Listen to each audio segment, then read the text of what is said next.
Hello everybody, welcome back to 10-minute reviews. Jason here. Sorry it's been a little while since I posted a video. I'll try and make this pretty quick. Thank you to all of our patrons, all of our supporters. Really appreciate it. Don't forget to check the links down below for links to today's book and anything else that we might find applicable. I need to have some traffic through that Amazon thing that you guys suggest in order for it to keep going. Otherwise, I'm going to go ahead and jump right into today's video. So for today's video, I want to talk about a series that I've talked about quite a few times in the past. Just want to talk about the latest book that came out in it. I'm talking about System Universe. System Universe, book number 6 by SunriseCV. And I say this a lot, but I really hope that's a pen name. We see a lot of pen names that come up in these indie novels, and I think it's pretty cool. Pretty amusing, and I understand it. I've many times thought about trying to write my own books. I'm a terrible author, to be honest, and I much prefer to spend my time reading them. But SunriseCV and the System Universe series is just getting better and better. So, Lit RPG, as you guys know, especially those of you guys that have read books 1 through 5, if you like Lit RPG and you've not read System Universe, there's something wrong with you. Go outside, kick yourself in the nuts, slap yourself in the face, and then go download book 1 and start reading it. Phenomenal. Another one of my top 5 favorite Lit RPG series. It's real tough for me to rank them aside from my number 1. My number 1 is pretty clear, Primal Hunter, but beyond that, it's real tough to say. The System Universe is amazing. No spicy elements, no harem, nothing like that. Just some awesome characters, an awesome world he's building, or universe really, that he is building. And I'm really looking forward to seeing how things continue to go with our main character, Derek. So in book 6, now in book 5, they'd entered this raid dungeon, this instanced dungeon, or this kind of time-locked dungeon where time just moves differently. Being in this dungeon, years are going to go by for the outside world, and Derek is pretty independent. He's known as an absolute powerhouse. He's got his allies in the city of Savannah, and plus the restaurant that is basically its own country, even though it's got the restaurant spread all over, because we've got these just amazing world powers that are there. He's even kind of, I would say, come in conflict or come at odds with the king, but he doesn't respect the king. He doesn't consider himself a subject of the king. Doesn't really respect the king, but he does like the princes, and he likes a lot of the people that are within this kingdom. He's got his friends, he's got his family. That originally he just wanted to protect his family, his little found family, and the new business he's opened, and the people that have cared for him, that he cares for now. But he's slowly expanding that out to where he wants to protect more and more people. So, being in this raid dungeon, the last book we got through part of the raid dungeon, and it was semi interesting how it was done. Some people struggled, some people really flourished. Of course, Derek's got a few of his little broken abilities thanks to some of his void abilities, his time prison and stuff along those lines. But what we also found out was that a war broke out in the outer world because so many of the elites were in this raid dungeon that the kingdom looked vulnerable. So these plans that had been set suddenly got put into motion, and an invasion began. We get an awesome scene. I don't remember if it was in book 5 or book 6. I think it's in book 6. We got, may have been book 5, an awesome scene with Sylvie saving somebody and then making some demands of the king that were absolutely hilarious. Because again, this bunny is also one of the elite powers because of her connection to Derek, and yet she's just a cook. She just wants to cook stuff. Well, she's not a cook. She's a chef. My bad. Sorry, Sylvie. She's just a chef. She just wants to cook stuff. So she makes some pretty amusing demands of the king.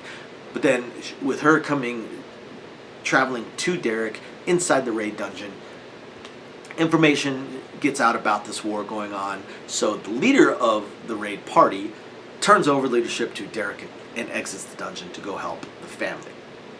So Derek needs to finish this dungeon quickly, so he does as he usually does and stops being interested in trying to make friends and decides to just do the most efficient thing possible. So as they identify each individual task within the dungeon, because it's basically sub dungeons in a way, quests that they have to do. People have already died in this. He's captured a few dragons and stuff for companions and bonded beasts. But now he stops doing it quite so democratically. No, not everybody's going to get a chance to do this. You're still going to get the rewards for being part of the party, but you may not end up fighting. And he just puts the best people, the strongest people, or the best people for each task just to wipe it out, clear it out as fast as he can, so he can leave the dungeon as well and take part in this war. Now, that's what gets interesting. Once Derek leaves, the war is, for all intents and purposes, over. And we kind of knew that beforehand. Even these outside powers that invaded the kingdom, they kind of knew that beforehand. They knew Derek was strong. They didn't know quite how strong, but they'd heard rumors, and they knew the kingdom itself was real soft-stepping around Derek, plus all these other elites that are in the dungeon. Once they come out, and Derek decides to take a hand in things, it gets pretty interesting. The dialogue, because again, he has no respect for anybody, especially people that are attacking him or what he considers his. So the dialogue is pretty funny. It's pretty insulting, and the contempt he feels towards many of his opponents is pretty amusing. And then some of the people on his side are really cool and shockingly strong, like the old man. The old man is an absolute riot.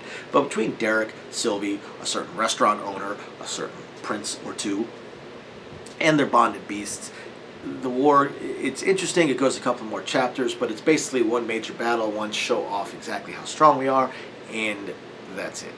War over. We're done. Pack up. Go home. You owe us. And that's what he kind of does. He sort of plays kingmaker in a way, and solves it. And he solves it the best that he can, generally using his overwhelming power. We continue to get glimpses of the wider universe as well, the wider system universe, and how the previous system that Derek was a part of on Earth is almost, it's if you think of the systems as bubbles, each individual one is a bubble that's slowly expanding.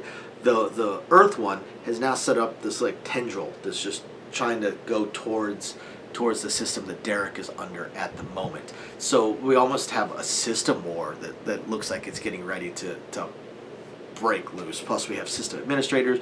We have this sociopathic character that is being trained up that we can see there's eventually going to be it's building up to some kind of a fight between this person and Derek, even though they've never even met or even heard of each other yet. But you could tell that there's going to end up being some conflict there.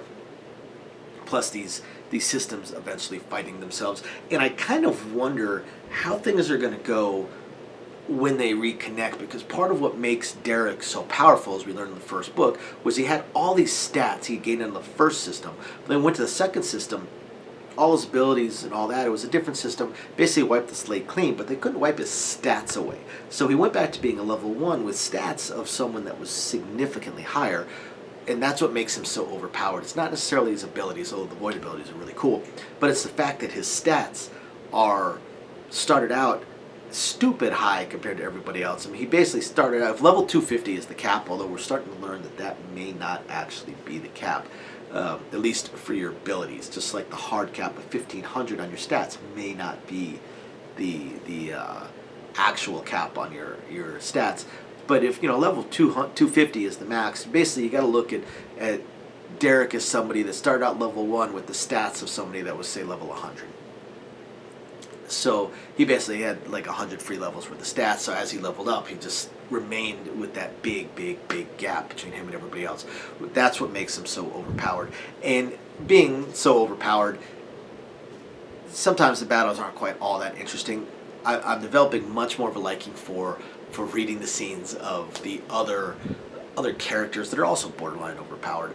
But now he's starting to step into where he is almost always dealing with people pretty close to his power level. So it's pretty interesting. So System Universe, amazing series. If you haven't read it yet, again, step outside, kick yourself in the balls, then go read it. Great book. Great series. Great book. Thank you, everybody, for watching. We'll catch you next time. Bye now.